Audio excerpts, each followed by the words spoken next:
Hindi man perpekto ang family natin, ang pamilya ay blessing. Sino ba ang nagbigay sa atin ng ating pamilya? Tanungin kita ngayon, sagot mo sigurado, ewan ko ba? Kung ang pamilya natin ay galing sa Diyos, family is blessing. Yung pagluloko ng asawa mo, walang kinalaman ng Diyos doon. Sa pagiging black sheep sa tingin mo ng anak mo ngayon, walang kinalaman ng Diyos doon. Sa pagiging swapang o manhid ng kapatid mo, walang kinalaman ng Diyos doon. Hindi yan ang kanyang original na plano. Kayang gumawa ng Diyos ng mabuti. Kahit ang mga nauna ay hindi magagandang pangyayari. Kung pinili mong maging mabuti sa kabila ng mga pangit na nangyayari in your family, blessing yun. Hindi ko alam kung familiar kayo sa mga videos na ito na nauso dati. Nag-viral yung mga katulad nitong videos. Actually, prank video ito ng isang kabataan na sasabihin sa kaniyang magulang, mananawagan sila for scholarship program. At dahil sa sila'y mahirap lamang, papayag yung magulang. Basta sasabihin ng anak, Nay, diyan ka lang. Sumang-ayong ka lang sa mga sasabihin ko. Parang ganyan. Wala lang audio i-describe ko na lamang sa inyo. Magpapakilala siyempre. Yung bata, ako si ganito, ito ang nanay ko, mahirap lang po kami, maliit lang po ang kita ng tatay ko, may sakit pa yung kapatid ko, something like that. Tatango naman ang tatango yung nanay. Pero mapapansin po ninyo, biglang nagbabago yung timpla ng nanay kasi kung ano-ano na yung inventong sasabihin ng anak niya. Hindi niyo po na itatanong, yung nanay ko dating basurera, yung nanay ko dati nagkaroon ng sakit na malala, yung nanay ko dating adik. Hindi lang po nahuhuli ng mga pulis. Ayan, sinampal na yung anak, may mura pa. Ikaw ba naman yung sabihing adik? Ikaw ba naman yung sabihing nagkasakit ng malala? Kahit na hindi totoo yan, mabubuisit ka. Granted, kung tayo humihingi ng tulong, sasabihin ba natin ang baho ng pamilya natin? I don't think so. Sabihin man natin, palagay ko, isi-sugarcoat natin. Hindi natin sasabihin, adik po yung tatay ko eh. Baka sabihin natin, nakagamit po ng droga yung tatay ko. Hindi natin sasabihin, yung tatay ko po maraming babae. Marami pong naging pamilya, pinabayaan kami. Makatipas sa gabi. Hindi mo sasabihin, naging hindi po tapat yung tatay ko. Something like that. Hindi mo diretsyong sasabihin. Kasi kahihiyan mo yon. Kahihiyan ng pamilya nyo yun. Nangihingi ka pa ng tulong sa gayon. Papaano kung hindi ka pa nangihingi ng tulong? Papaano kung sikat ka pa? People look up to you. Papaano kung may sinabi ka pa? Papaano kung maganda pa ang katatayuan mo sa buhay? Siyempre, mas lalong ayaw mo na malaman ng iba ang mga negatibong bagay tungkol sa iyong pamilya. Tingnan niyo po, for example, yung mga artista.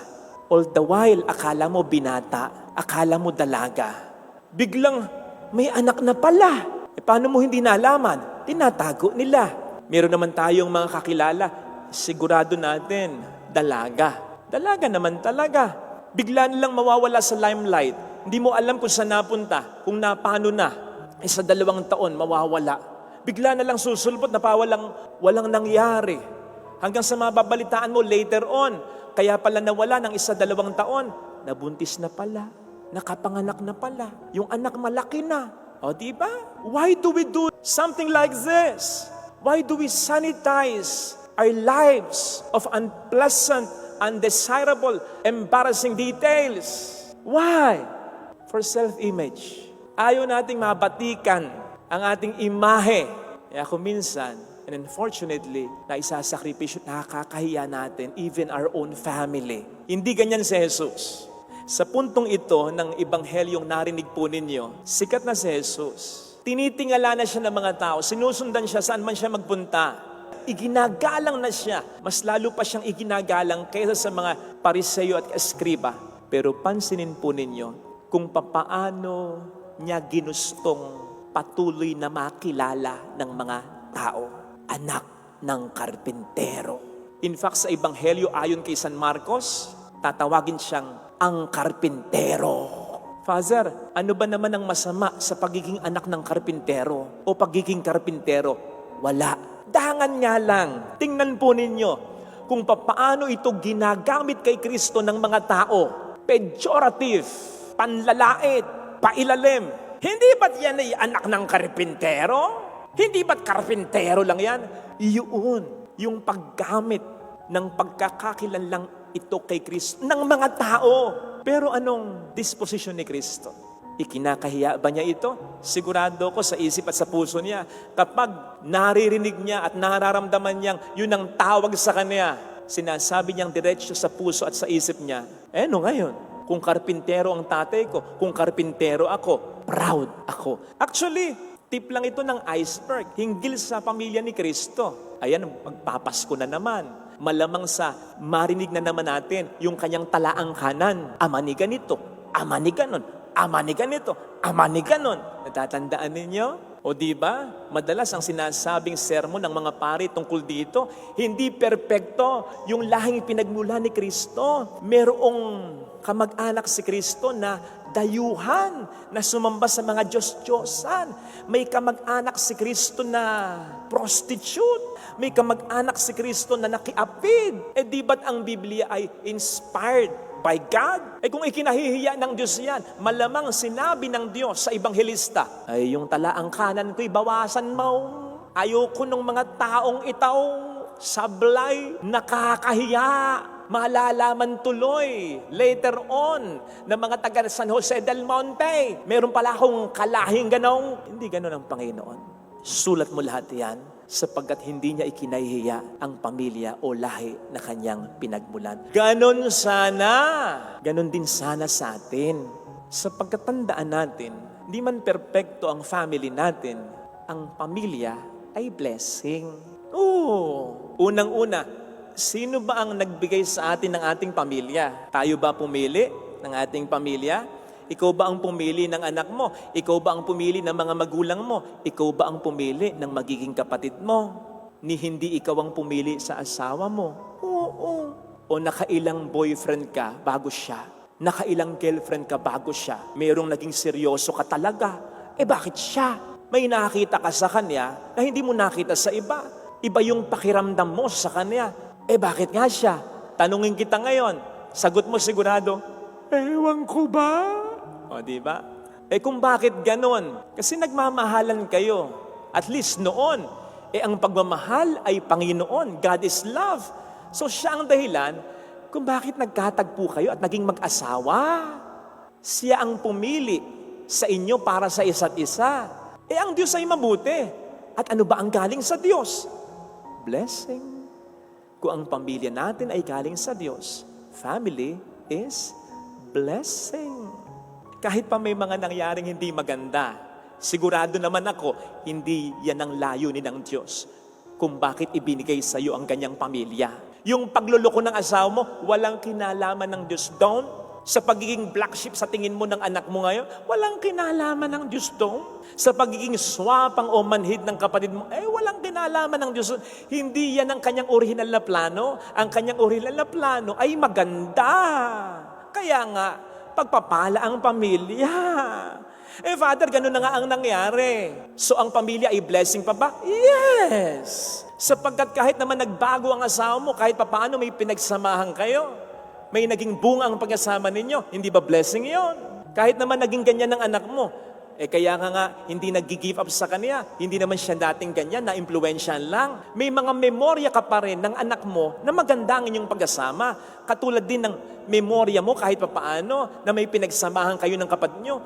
Ibig sabihin, hindi man natupad yung kaganapan ng magandang plano ng Diyos para sa iyo as regards yung pamilya mo, may natupad na mga magagandang plano o blessing kahit papaano.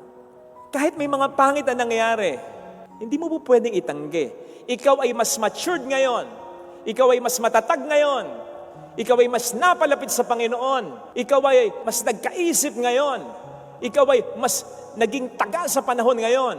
Dahil yung mga problemang ibinigay ng asawa mo, kung meron man, yung anak mo, yung magulang mo, nakatulong sa iyo kung bakit ganyan ka katatag ngayon. Nandiyan yung mga kaibigan namin, kamag-anak sa San Miguel, Manikis family, Castañeda family. Ang sabi nung nanay ko, tatay ko, Yung mga lolo ko daw, medyo chick boy. Yung raura daw, 3 tiyan. Ibig sabihin, 3 tiyan, 3 ina. Oh, gugustuhin mo ba na ganun ang ninuno mo? Ako gugustuhin ko. Bakit? Kasama kami dun sa pangatlong tiyan eh. Diba? Kung hindi naging chick boy, wala ako. Hindi ko naman sinasabing okay lang yung ganon. But Romans 8:28 will tell us, all things work together for the good of those who love Him. Kayang gumawa ng Diyos ng mabuti. Kahit ang mga nauna ay hindi magagandang pangyayari. Kung pinili mong maging mabuti sa kabila ng mga pangit na nangyayari in your family, blessing yun. Sapagkat tinulungan ka ng Panginoon na mangyari pa rin yung kabutihan ngayon sa kabila ng madilim na kahapon. Ngayon, kung almost perfect naman yung pamilya mo, if this homily doesn't make some sense with you, hindi ganyan yung asawa ko, hindi ganyan yung anak ko, congratulations! At least kahit papaano, maayos-ayos yung buhay mo, magaan-gaan ang buhay mo. Father, hindi rin. May problema pa rin sa negosyo, may problema pa rin sa trabaho, may sakit pa rin ako. Talaga namang hindi mawawala ang problema. Ang importante, ang edge mo, hindi mo problema ang asawa mo, ang anak mo, ang kapatid mo, ang magulang mo. Sapagkat mas matindi yan, kung meron ka ng mga problemang ganyan, niloko ka pa ng asawa mo, pasaway pa yung anak mo, wala pang pakialam sa'yo yung kapatid mo, sakit ang ulo pa yung kapatid mo, may resident evil ka pa sa bahay mo, sa katauhan ng biyanan mo. Abay, mas mahirap yaw.